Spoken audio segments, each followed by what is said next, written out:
All right, everybody, welcome back to the Twisting Podcast. This is the manga section edition where we go over One Piece each week with the chapter review. And this is going over chapter 1114, The Wings of Icarus.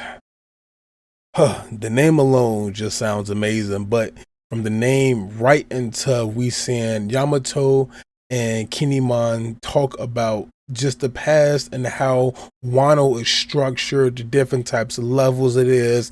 It looks like a game that they're playing for the most part. And they talk about how Yashui, which was one of the bosses that ended up dying on a platform because he decided to give his life. But to get right into it, we do have the chapter itself, which starts off with where we left off, knowing that the world will sink into the sea. And the Marine HQ inside the New World is going crazy. You have Sakazuki sitting up there looking on and discuss like, what is this man even talking about? And then we have people from Mocktown, Impel Down, Water 7, the Fishman Island Kingdom, even Magellan. And they're all sitting here wondering, what the hell does he mean by this? In Fishman Island, everybody's looking around saying that's absurd. Of course, back on Impel Down, we have Doflamingo talking to Magellan, telling him that you probably think that we should, protect this place a little bit more, because what's going to happen if it gets higher, obviously, is going to take over the area where the water can actually come in and flood everything inside Impel Down. So, of course, now it's time to probably do what they did a long time ago, because I'm pretty sure Impel Down was probably like that. It used to be probably just 3 floors. Now we know that it's 6 floors that we have inside Impel Down, but it used to probably just be, they keep adding on floors, of course.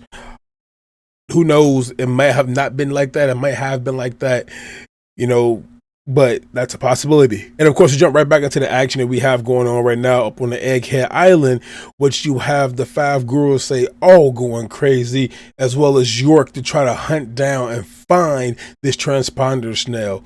Because what Dr. Vegapunk is telling them about the earthquake, and just thinking about it, like once he dies, he's recording this message and this is happening, and people are in shock, like, how do you know this is even going on? Obviously, you're dead. But Vegapunk is saying exactly what's happening, which is him talking about the natural disasters and causes that's going to happen that possibly the gurus say are responsible for, as well as, other unnatural causes. But to get into it, we see that we have Dr. Vegapunk's message talking, and even people on Pirate Island listening on. And Kuzan, for matter, is saying, how did that freaky man totally nail this? And of course, Dr. Vegapunk is responding only to his message, and it's not really Kuzan's message, but Dr. Vegapunk's message, because it's a recording. And Vegapunk's message is saying, as Kuzan is saying this, if this has happened, however, you should heed my words very carefully. The particular earthquake is not exactly what I would call a natural phenomenon. So, of course, Vegapunk is throwing the gurus say under the water, as well as Im Sama, because of what he knows from reading the textures in the books. Now, that doesn't mean that he's in the clear with anything, but that does mean that he knows something, and it's up to the Gurusei and York to really find this, to shut this off before he spills too much. And we have Jay Garcia up there fighting right now, the Straw Hats, as well as Lilith. We have Chopper, Robin, Ami, Usopp, and of course Brooke fighting to protect everything going on up there, because Jay Garcia isn't worried about the transponder snail too much. He's more worried about making sure he wipes out the last person from O'Hara, which is Nico Robin. But Nico Robin is, of course, a lot stronger now, and she has friends who will die to protect her, as well as she will die to protect them. So that's what she's doing. She's actually protecting them, and they're having an all-out battle. And now we have Jay Garcia, who has now broken through the Straw Hats' defense and has made his way to the lab where they're keeping the internal flame, which can be considered the mother flame, something that was created and is sitting there that Dr. Vegapunk has made.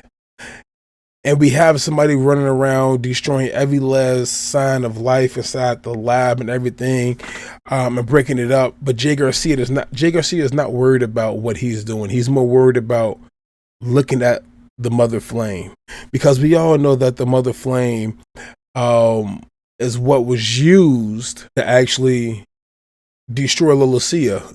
But it wasn't the actual mother flame.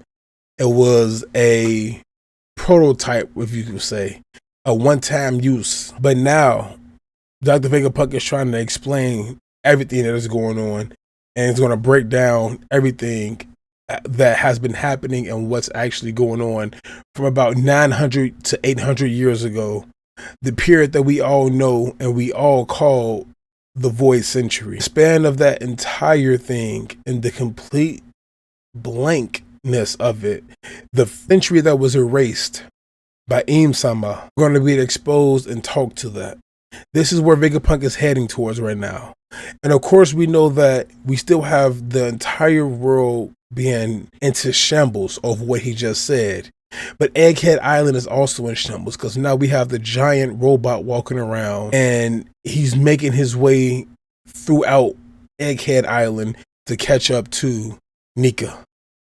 As well as the giants are trying their best now to get away before they get roasted alive, because none of Luffy's moves is working. So now we know that Warcry has an impenetrable, I guess you would say, armament haki, and it's force field around his entire body going just well. But these concepts, even people that are perceived to be dead, are now going to be looked on right now because of the poneglyphs and how they're scattered across the world, and the message that lies from them. These people that know, such as Jaguar D. Saul, who we see laying down with his hands crossed, listening in into what's actually going on as he lives.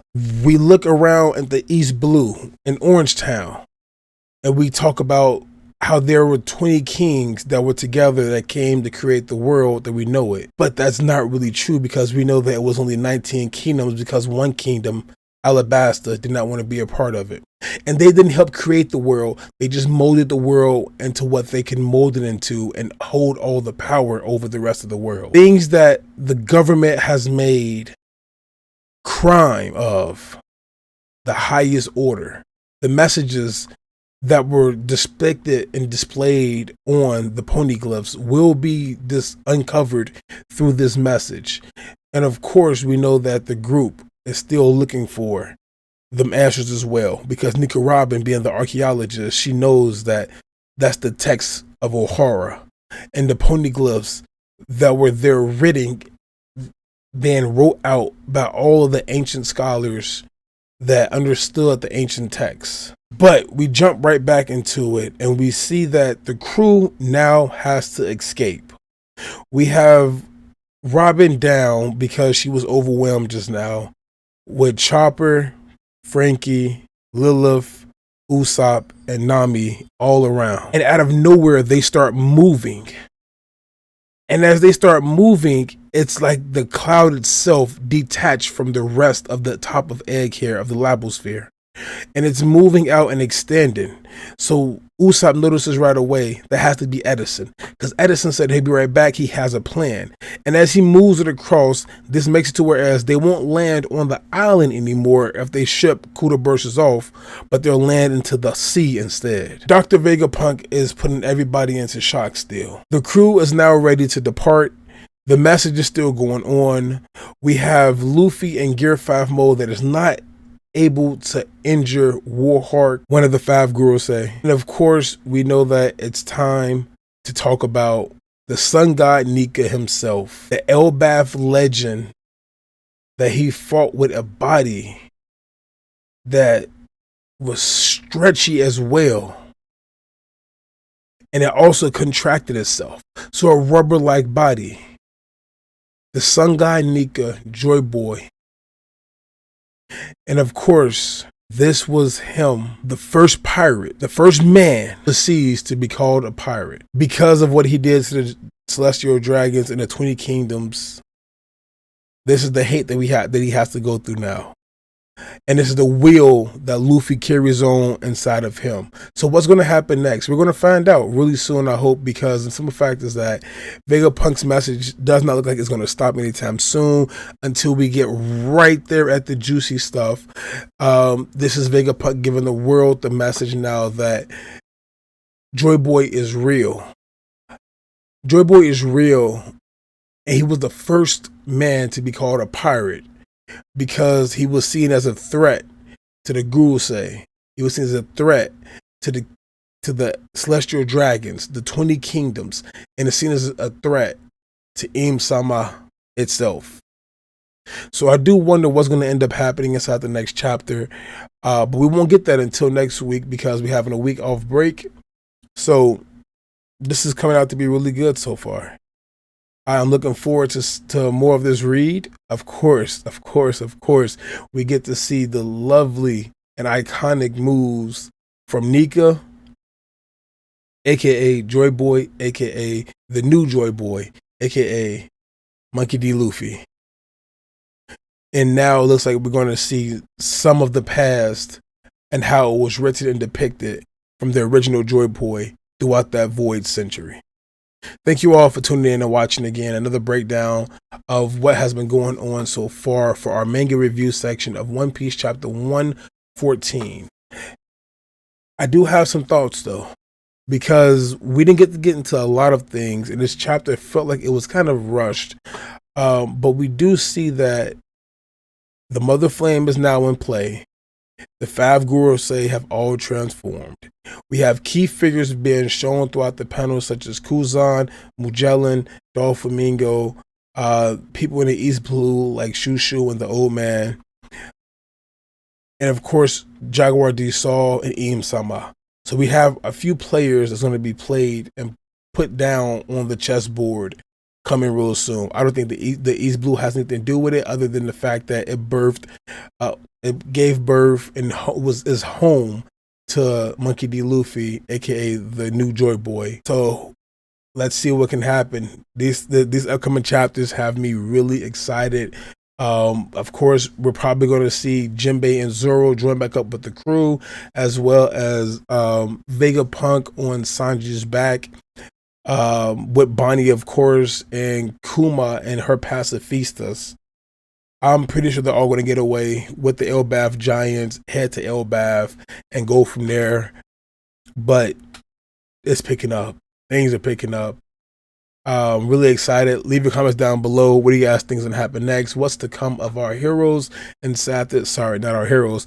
What's to come of our lovely crew inside of the next upcoming chapters? What do you think we're in store for outside of course, getting to that sweet spot before we get it cut off and the entire island destroyed?